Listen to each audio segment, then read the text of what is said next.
Do you know, so after this Louise Woodward video we did, Yeah. I thought, and we were talking about a few things, I thought that people might be interested in the psychology of some of the things that came up on the case. Oh, well, always. But actually, it turns out that they were mainly interested in her face.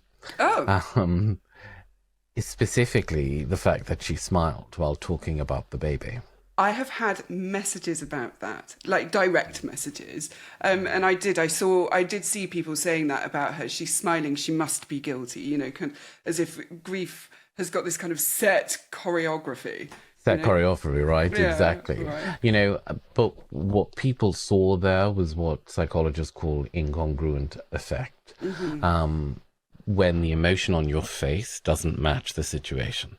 So smiling when you should be sad or laughing when you should be serious.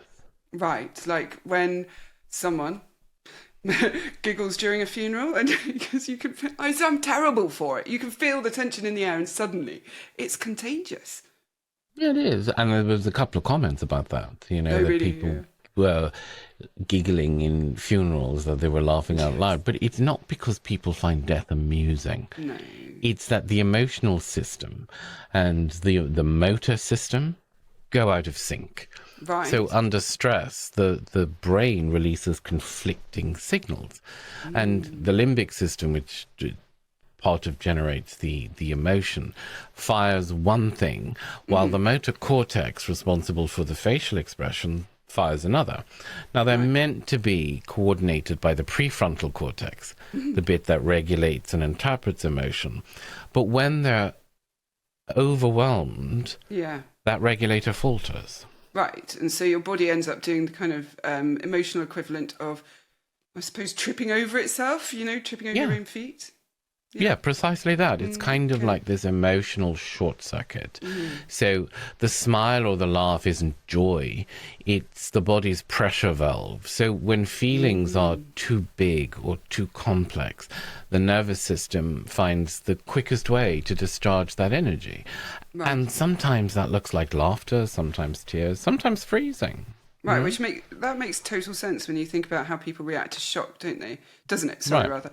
Because I once saw someone laugh hysterically when they were told terrible news. I mean, I've actually done that myself, hearing somebody's dead and laughing. And it's not that I or they were being cruel. They just looked lost, actually. Imagine I But did this too. is it. The laughter it's a reflexive attempt to restore control.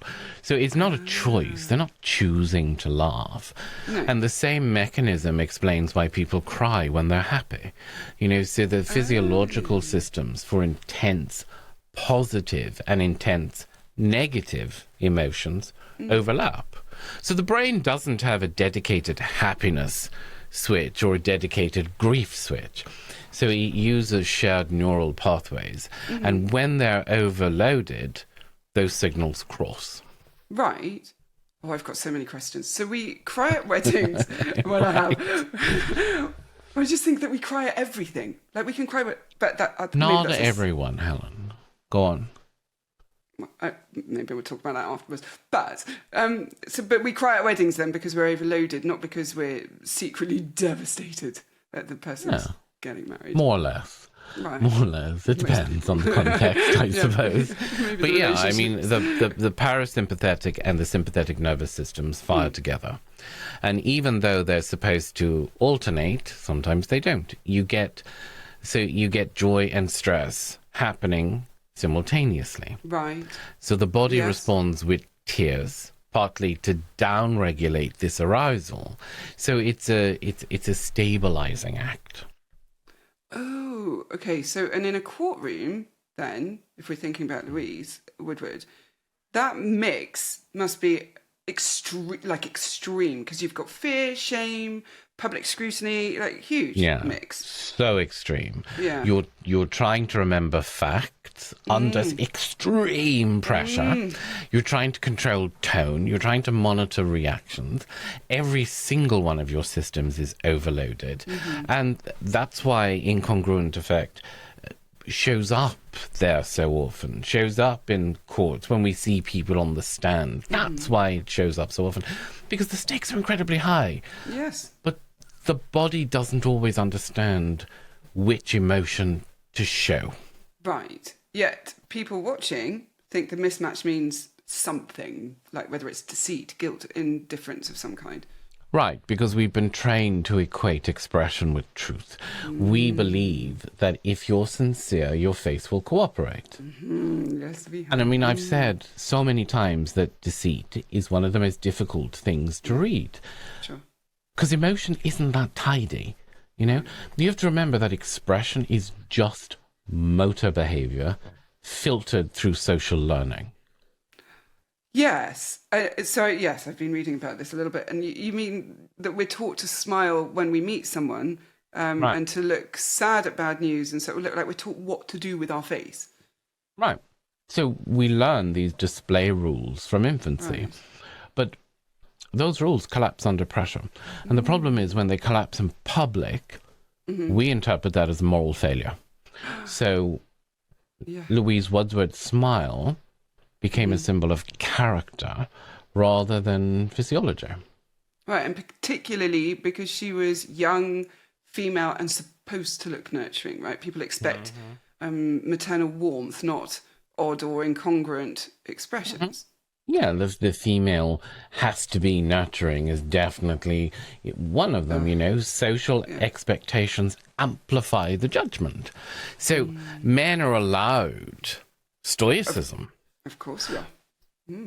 Women are punished for it. Yes. So a neutral face in a man is composure. Look how composed he is under stress. Such a strong man. Sorry. Such a strong... In women, it's coldness. Which Look is at her. absolutely... She's so unfeeling. She's an ice queen. Right. This actually is one of those things that drives me mad because it's so absurd when you think about how unreliable our faces actually are. Because I can look furious in a meeting, but you know, Resting bitch face. For sure. I'm just really concentrating, and people take it the wrong way. The thing is that facial muscles, they're crude communicators. So they react to internal tension long before we consciously identify what we feel. So by the time that we've realized we're distressed, our face has already sent out a contradictory broadcast. Right. Oh, it's so true. And so when people say she's smiling while describing trauma, it might just be the body kind of trying to stop itself falling apart. Yeah, that's right. I mean, the smile becomes a form of regulation, not deception. And which is why you'll always hear me be very reluctant to identify deception immediately until I've seen lots of other markers. But it helps to think of emotion as an electrical current.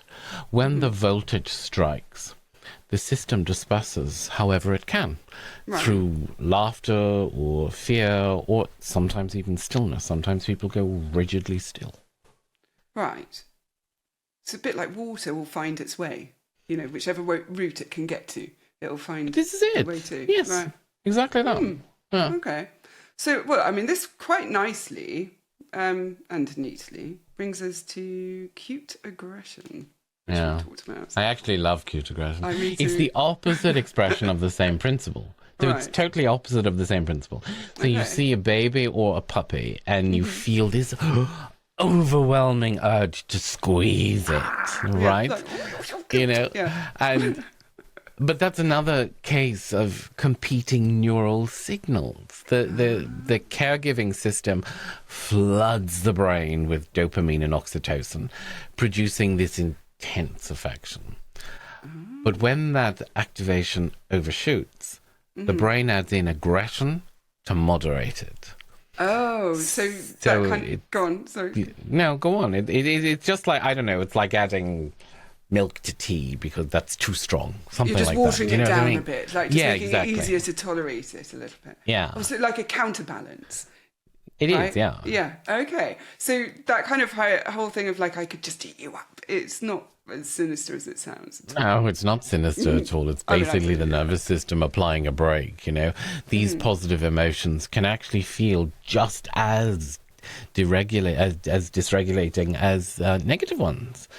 Because, so when the brain adds in that aggressive impulse, then it helps restore the equilibrium. It's basically, you know what, your batshit cray happiness here needs a bit of aggression that we're just going to temper in there, you know. That's hilarious. So that, yeah, like you're going too far. Let's get you over this way. We'll remind you about this bit. Just a touch of aggression. Yeah, we'll pull you back down the spectrum. Okay, so that must then be why people would cry when they're like proud or overwhelmed too. It's the system's overstimulated, so it flips all the different channels on, right, to counter it. This is it. You know, emotional systems evolved for survival, not politeness. So in the wild, it's better to react too much than too little. Yes. The human problem is that we live under social scrutiny. Animals don't. Our brains still operate like we're in the savannah, though. But everyone else is reading facial microdata on social media, but the brain hasn't caught up with that yet. The brain is still... You know, it's not going to social media survival. No. It's in caveman survival still. Exactly. So this is it. And so that, of course, is going to make incongruent effect look suspicious when, in fact, it's just that ancient wiring. Yeah, it is just ancient wiring, and it's not limited to extreme events either. You see smaller versions of it daily. You know, someone drops a plate in a restaurant and then laughs uncontrollably. Or people burst into clapping when somebody drops a plate, you know, but that's the body trying to diffuse its own adrenaline. Right. Or people cry with relief when they get their exam result, you know. Yes, yeah. Same process. The system overshoots and then adds something in to correct that. Right. Can't really relate to the whole relief from exam results thing, but you know, it's kind of oddly comforting to know there's a reason behind those strange reactions that we all might have. But the thing is, there always is. That's the thing. So, for example, when someone laughs at a funeral, their amygdala detects social tension.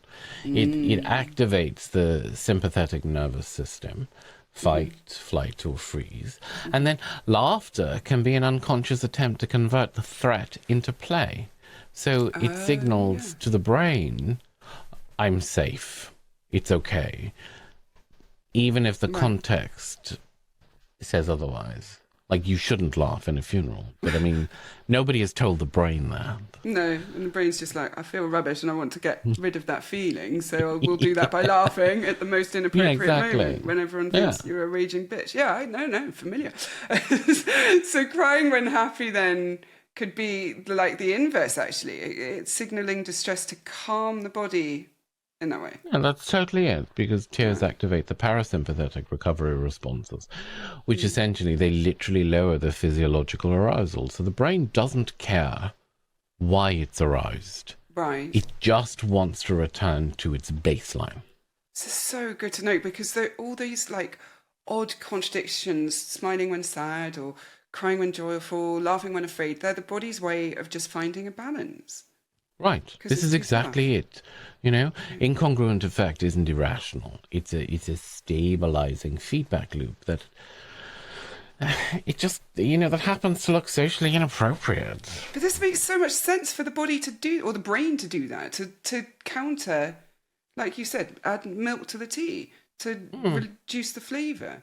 I mean, you know, this would make appropriate effect more of a social construct than a scientific one, right? Right. Well, that's exactly it. Appropriate just means comfortable for observers. Oh! And it has nothing to do with accuracy. Wait, I might need a moment. That is appropriate for observers. Mm-hmm. Well, we might have a conversation about that later.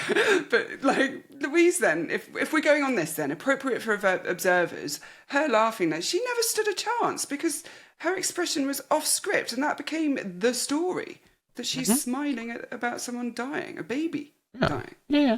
People mistook regulation for revelation. It happens constantly in public trials and in all public situations. It even happens in the workplace. Of course.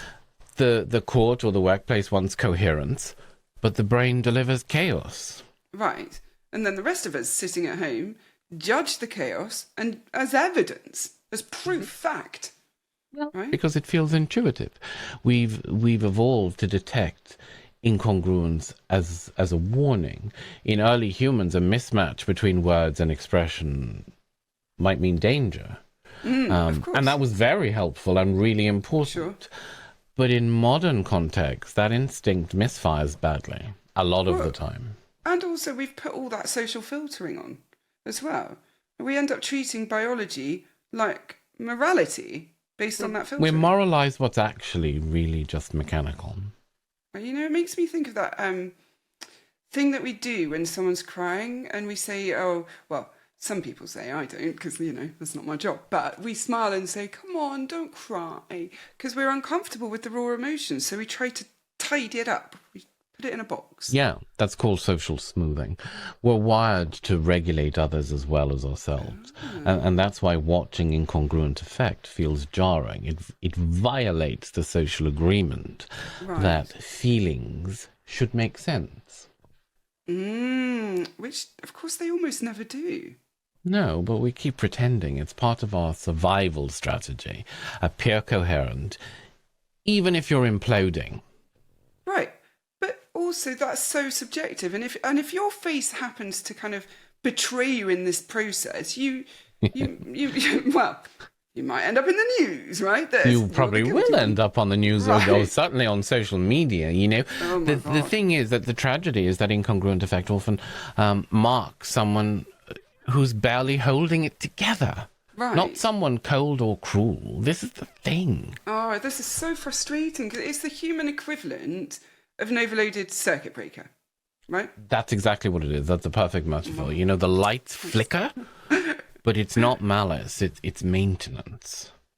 You do realise that you've just made a kind of nation of awkward laughers feel vindicated, don't you?